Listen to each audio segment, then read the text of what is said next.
it's just time to take the risk. But in Jesus' name, I don't have this. And the light came out. Did you see the sun just come out? Yes.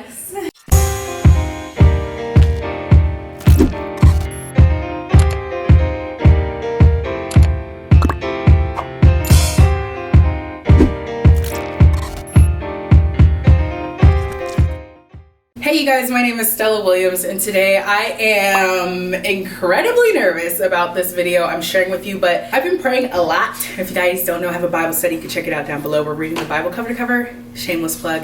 Anywho, I've been praying a lot about what I'm going to talk to you about today, and I don't want to drag this on, so we're going to get right into it. But this morning I literally just had the word to make this video, so here we are. After 15 years, actually 15 years of conscious anxiety I've had, I am finally taking the leap of faith and getting on anxiety medication. I know from my end, this is part of it. The other part of the medical stuff we're gonna get into, but this is part one. Most of my decision to do this is because my anxiety is really, really bad, and I'm someone who doesn't like medication. You guys have been through so many different life events with me, and I'm really against it.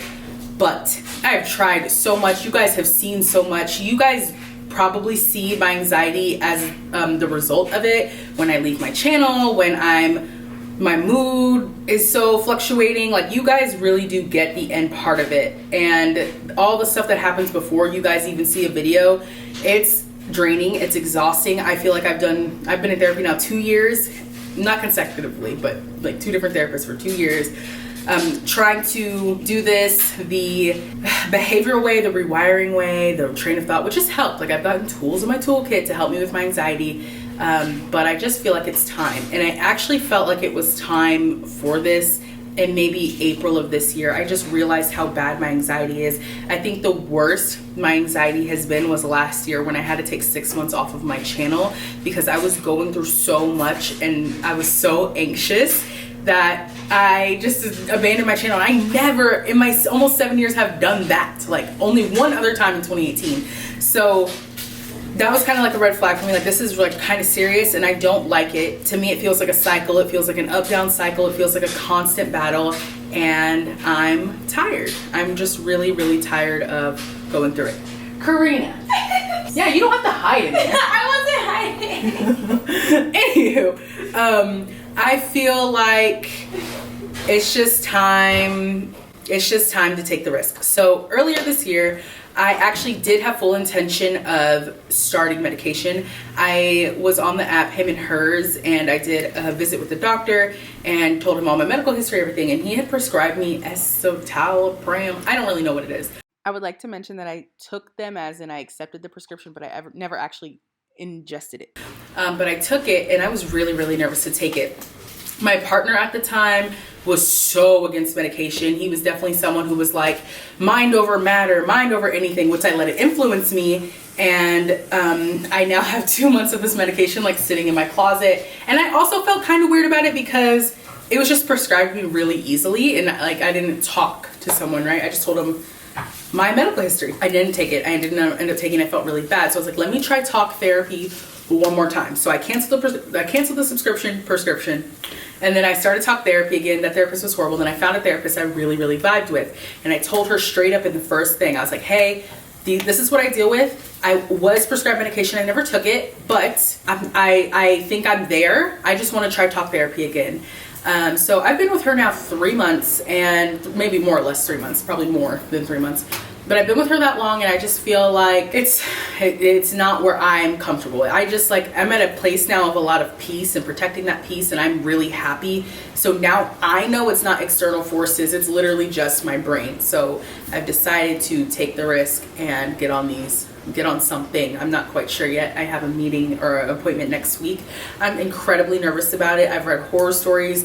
I've tried holistic medications to help with my anxiety. I've tried a mushroom, not drug mushrooms, but lion's mane mushrooms, which help, but they help temporarily. So I'm hoping that this is a good experience. I'm hoping that I can break down some barriers and stigmas against medication, especially to myself, because if anyone, I'm skeptic, but everyone I know who's taken this risk and gotten on medication, they have nothing but The one thing I always hear is I wish I would have done it sooner. And I feel like that's what I'm going to say too, because I've been actively wanting to do this since I left Texas. And I left Texas in 2016. I remember it was my last month there. I had a therapy appointment and I did something wrong when booking it and they couldn't see me, and I did not attempt to see a therapist again out of anxiety for 4 years.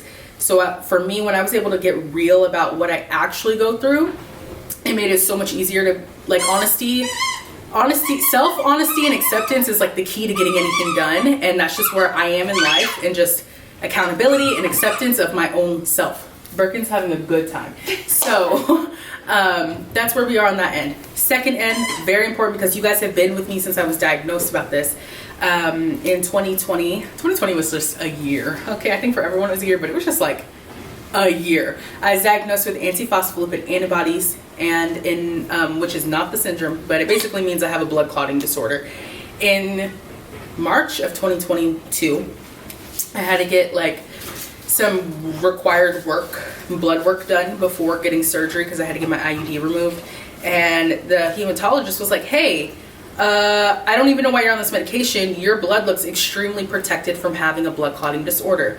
This disorder is actually the main reason I got weight loss surgery, other than wanting to have kids, because out of all the things that could have caused this, my hematologist in California said, we don't know why it comes, we don't know why it leaves, but weight loss could potentially help or fix it. We don't know why it leaves too, so it could leave, it could be there forever, we don't know.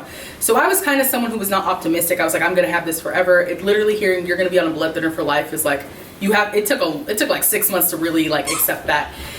And then for another doctor to randomly, not my intention to get this retested, say, hey, we need to actually retest you because it doesn't look like that's popping up anymore. It was such a relief, but it caused me so much anxiety, because now it's a new hope I never hoped for. So now it's like I had already made peace with, I have something for life, like it is just what it is. And then the hope that, hey, maybe you don't, caused me a lot of anxiety. And I did not book that appointment until today, and that was done in March. It's October, but I did it, and that is for November. So a lot of big medical shifts are happening, and I do share every part of my life, and that's why I'm sharing it here. I love doing this too, because I feel I always, and for whatever I go through in life, I always just feel like I'm the only one going through stuff. And then y'all will be like, oh, that happened to me, and I'm like, oh, okay. Like, it just makes me feel so much less alone when I can just like share this with you guys. So I am gonna keep you updated. I have both of my appointments in the next 2 weeks, so I probably will not make another video until next month after both my appointments, and I have results, and it's not like some lingering thing. I think that's kind of what happened when I was sharing my like IUD removal in March, my surgery. I was going day by day, and people are like, we just want to know what happens. I guess my life's entertainment, but to me it's my real life, and I was sharing every moment of that. So I probably will not speak on this again for another month, just so I can handle everything. But I do want to just say, like I've said like 50 times in this video, but I do want to say that it just took a lot of courage. It took me 6, almost 7 years to like go see a psych with the intention of getting medication, knowing I've wanted to do that for almost 7 years. Like, to me, when I say that now, I feel dumb, but that's how real anxiety is. It'll literally cripple you in your thought. And also with the blood thing, like, you just never know. Like, I never knew I had it. Now I may not have it, and if I do, I do. Like, I've already made peace with it, so it'd be a little disappointing, but it'd be like, okay, but in Jesus' name, I don't have this blood clotting disorder. That would make life so much easier. This blood clotting disorder like automatically gives you a 50%. And the light came out. Did you see the sun just come out? Yes. So this blood clotting disorder thing like already increases your risk of having a miscarriage whenever you want kids at 50%. Like, there's already things that are so against things of my body. And so it's just really terrifying, and it may sound like I'm rambling, so I'm gonna wrap up. It gives me a lot of anxiety to just, there's a lot weighing on that blood clotting disorder. There's a lot weighing on the effects that the medication for anxiety will have on my body when I'm already dealing with other things. And like, I always do this thing where I deal with everything at once, which sucks because you never really know what the root of something is, because you're dealing with, like, you're trying to fix multiple things at one time. And I always do this, and so I'm trying not to do it, but I'm trying not to be hard on myself and be gracious. I'm rambling now because I'm anxious and I'm nervous and I'm getting anxiety, but I'm hoping right? My intention for the next 3 months of life, because you know those medications don't work right away. My intention for the next 3 months of life is I can live the life I envision for myself in my head in real life without the barrier of anxiety. Because I'm someone who's very driven, very ambitious. I have a lot of goals. I have a lot of things I need my hands on, but this anxiety thing literally like makes me feel incapable a lot, and it's such a chore to get some mundane things done, and I'm just hoping that this provides just a little bit of assistance to not go through that. So that's what I have for you guys today. It's a lot happening. It did not need to be at once. That was on me, but hey, I'm happy that it's just being taken care of, and I'm happy I'm listening and respecting myself and my decision to like want to get on this medication without being influenced by anyone. And yeah, so thanks for watching. Birkin actually didn't say hi today, which is really shady, but she did squeak a toy for you. And I'll see you guys really, really soon. Love and light. Bye.